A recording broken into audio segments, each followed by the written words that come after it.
Olá pessoal, na aula de hoje nós vamos abordar sobre ovogênese. A ovogênese, ou processo de produção de gametas na fêmea, vai ocorrer nas gônadas femininas chamadas de ovários. Vamos lembrar que os ovários, além da responsabilidade pela produção de gametas, é um órgão muito importante na produção de hormônios que vão fazer parte do controle do ciclo reprodutivo dessa fêmea. Nós temos que imaginar que, uma vez produzidos os gametas nos ovários, eles serão capturados pela tuba uterina, onde espera-se que ocorra a fecundação, e posteriormente o embrião será conduzido ao longo da tuba até chegar ao útero, onde iniciará o processo de implantação embrionária. Então, o processo que nós vamos estudar a partir de agora vai se concentrar nessa estrutura chamada de ovário. Lembrando que nós temos aqui representado ovário esquerdo, ovário direito de uma fêmea bovina. Assim como tínhamos lá nos testículos a presença de espermatogônias, no ovário das fêmeas teremos ovogônias. Serão células primitivas que vão se desenvolver, que vão iniciar o processo espermatogênico. E nós temos que ter em mente também que essas ovogônias se dividem, por divisões mitóticas, aumentando a população dessas células no ovário. No entanto, nós temos um ponto aqui particular, bem diferente do que acontece na espermatogênese. Essas ovogônias vão iniciar a divisão meiótica antes mesmo do nascimento da fêmea. Ou seja, enquanto a fêmea se encontra no útero materno, todas as ovogônias presentes em seus ovários irão iniciar a meiose 1, passando então a ovócito primário.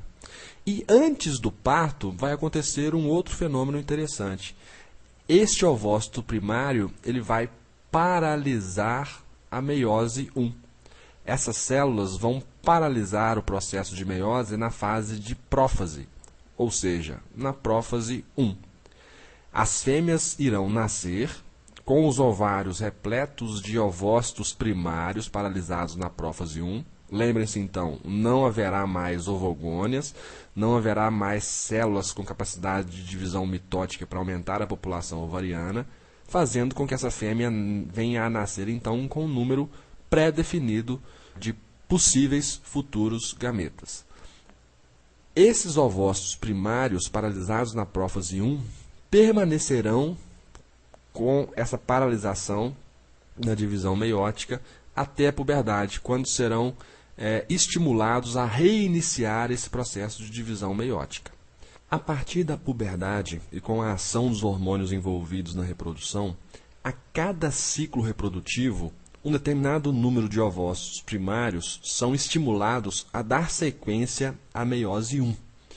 Quando me refiro a ciclo reprodutivo, estou falando a ciclo menstrual em primatas, que na mulher vai ter cerca de 28 dias de duração, ou ciclo estral nas fêmeas de mamíferos domésticos, que, por exemplo, na vaca vai ter duração de aproximadamente 21 dias. Quando eu digo que um determinado número de ovócitos primários vão ser estimulados a dar sequência, nós podemos imaginar aqui, de uma forma geral, claro, isso é variável de espécie para espécie, mas cerca de 30 ovócitos primários são estimulados a dar sequência à meiose 1 por ciclo reprodutivo. Significa, então, que a cada ciclo, ovócitos primários vão dar sequência à prófase 1, passando pela metáfase 1, anáfase 1, telófase 1 e encerrando a meiose 1 com o surgimento de duas células. Observem aqui, duas células após o encerramento da meiose 1. Mas aqui nós temos uma particularidade.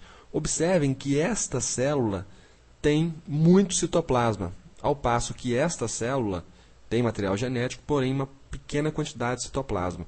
Houve uma divisão desigual de citoplasma, sendo que esta célula permanecerá viável, sendo considerado um ovócito secundário, ao passo que esta célula irá regredir dentro de um curto prazo, sendo chamada de corpúsculo polar ou polócito. Então, ao final da meiose 1, teremos o surgimento de uma célula viável chamada de ovócito secundário, que vai passar pela meiose 2.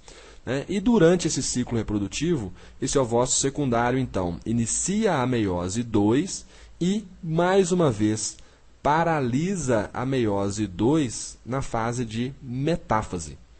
Antes da ovocitação, temos uma segunda paralisação, ovócito secundário paralisado na metáfase. E ocorrerá a ovocitação, ou seja, a liberação pelo ovário do gameta feminino. Observem, então, que não é óvulo, e sim um ovócito secundário que vai ser liberado, e ainda um ovócito secundário paralisado na metáfase 2. Tudo bem, a tuba uterina captará esse ovócito secundário, ele transitará pela tuba uterina, e aí eu pergunto, quando este ovócito secundário dará sequência a essa meiose 2, finalizando-a, passando aí para anáfase 2, telófase 2 e chegando a óvulo? Somente se houver fecundação. Então, com a fecundação, haverá um estímulo para a finalização da meiose 2. E se não houver fecundação, esse ovócito secundário, que tem uma vida útil relativamente curta, vai transitar pela tuba uterina e vai logo entrar em processo de degeneração, ainda sendo um ovócito secundário na metáfase 2. Ele irá entrar em processo de degeneração sem ter encerrado a meiose 2. Ok? Vamos considerar, então, que ocorreu fecundação, e o ovócito secundário, então, dará origem novamente a duas células. Lá na tuba uterina, já com o espermatozoide fecundado, surgirão duas células. E olhem que, novamente, teremos uma divisão desigual de citoplasma, onde surgirá, ao final da meiose 2, um segundo polócito ou segundo corpúsculo polar. Ao passo que esta célula, que passou de ovócito secundário a óvulo rapidamente, com o espermatozoide fecundado, dará origem ao embrião contendo uma célula chamada ovo ou zigoto. Mas eu falei que a cada ciclo reprodutivo, cerca de 30 ovócitos primários são reestimulados a continuar a meiose 1. Mas em algumas espécies, apenas um único gameta, um único ovócito secundário, é liberado a cada ciclo. Então, o que acontecerá com os demais gametas ou com as demais células que reiniciaram a fase de ovócito primário paralisado na prófase 1? Essas células vão ser selecionadas e vão degenerar, vão entrar em processo de degeneração.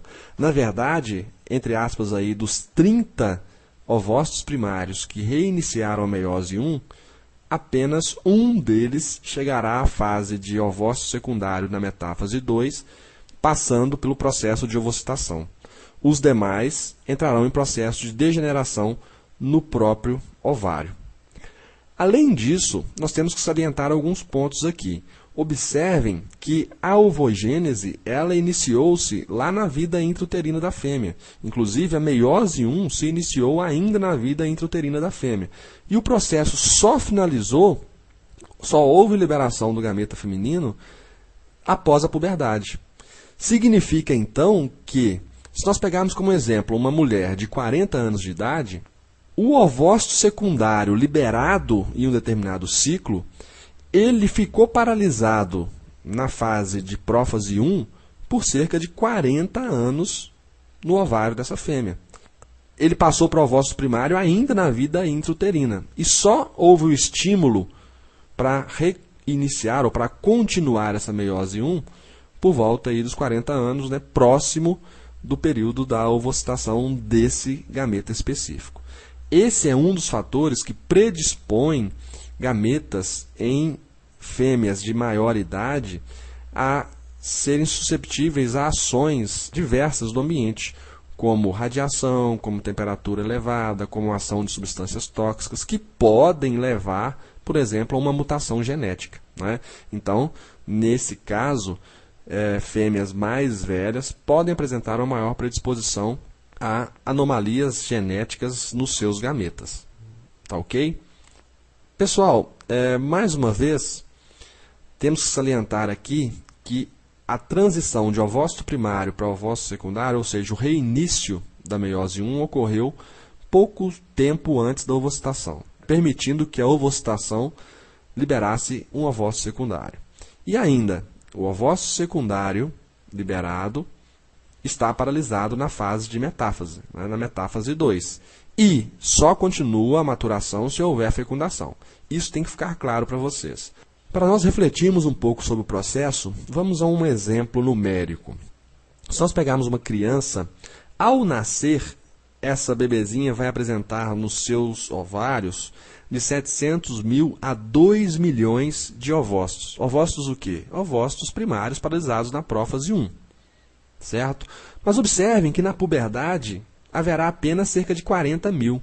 O que aconteceu com os milhares de ovócitos primários que desapareceram? Morreram durante essa fase de nascimento até puberdade. Durante esse período de nascimento até puberdade, haverá morte, sim, de ovócitos primários. Até porque alguns ovócitos primários vão tentar reiniciar a meiose 1. Mas como não está na puberdade ainda, não tem hormônios suficientes que permitam esse desenvolvimento. Então elas começam a se desenvolver e morrem por falta de fatores para o desenvolvimento, por falta de hormônios. Então um grande número de ovócitos primários morrem durante o desenvolvimento dessa fêmea. Tá certo? Mas, tudo bem, são 40 mil nos ovários na puberdade. Mas, na verdade, serão ovocitados apenas cerca de 400. Se nós imaginarmos que na mulher, apenas, normalmente, um ovócito secundário será ovocitado a cada ciclo, e que o ciclo reprodutivo, ciclo menstrual, é a cada 28 dias, teremos aí, durante uma vida reprodutiva de cerca de 30 anos, aproximadamente 360, 400 ovócitos secundários sendo liberados, certo? Mas, mesmo após a puberdade, continua um processo de seleção, de degeneração de ovócitos primários e até mesmo secundários, porque lembrem que para cada ciclo reprodutivo, cerca de 30 ovócitos primários reiniciam o desenvolvimento, mas apenas um ovócito secundário será ovocitado. Os demais entrarão em processo de degeneração. Tá ok? Observem aqui, nesse esquema de ovário, estas células maiores que nós podemos evidenciar correspondem aos ovócitos em desenvolvimento. Ovócito primário passando ao ovócito secundário. E aqui sendo ovocitado um ovócito secundário paralisado na metáfase. Mas observem que ao redor dessas células existem estruturas que vão constituir um folículo ovariano. O folículo ovariano é um conjunto de estruturas que vão dar amparo, apoio para o desenvolvimento desse gameta feminino. Inclusive, esses folículos ovarianos são responsáveis pela produção de hormônios que vão ser responsáveis pela sincronização, pelo funcionamento do ciclo reprodutivo. Tá? Nós veremos esses folículos quiescentes, esses folículos primordiais e esses folículos em crescimento. Vamos conhecer as características desses folículos em crescimento, inclusive o processo de ovocitação, na próxima aula prática. Tá certo? Aqui apenas um esquema mostrando para a gente um folículo primordial, que é como nós encontramos lá aos milhares ao nascimento da fêmea. Após a puberdade, alguns folículos primordiais, a cada ciclo, são estimulados a entrar em processo de desenvolvimento, a passar à fase de folículo em crescimento. Esses folículos vão crescer, vão se desenvolver, produzir hormônios, até que ocorra o processo de ovocitação, que vai ser a ruptura desse folículo, esse folículo maduro, com a liberação do gameta feminino. Repetindo, esse fenômeno será estudado com detalhes na próxima aula prática. Uma vez ovocitado, a tuba uterina captará esse ovócito secundário. Ele transitará pela tuba uterina e, se houver encontro com o espermatozoide, normalmente esse fenômeno de fecundação ocorre na região da ampola da tuba uterina, teremos então o trânsito do embrião pela tuba uterina, tá certo? Até que chegue, após alguns dias, no útero para fixação e desenvolvimento do embrião e feto. Ok, pessoal, Em relação à ovogênese, é isso que nós tínhamos para falar. Complementaremos esse tema na próxima aula prática. Até mais.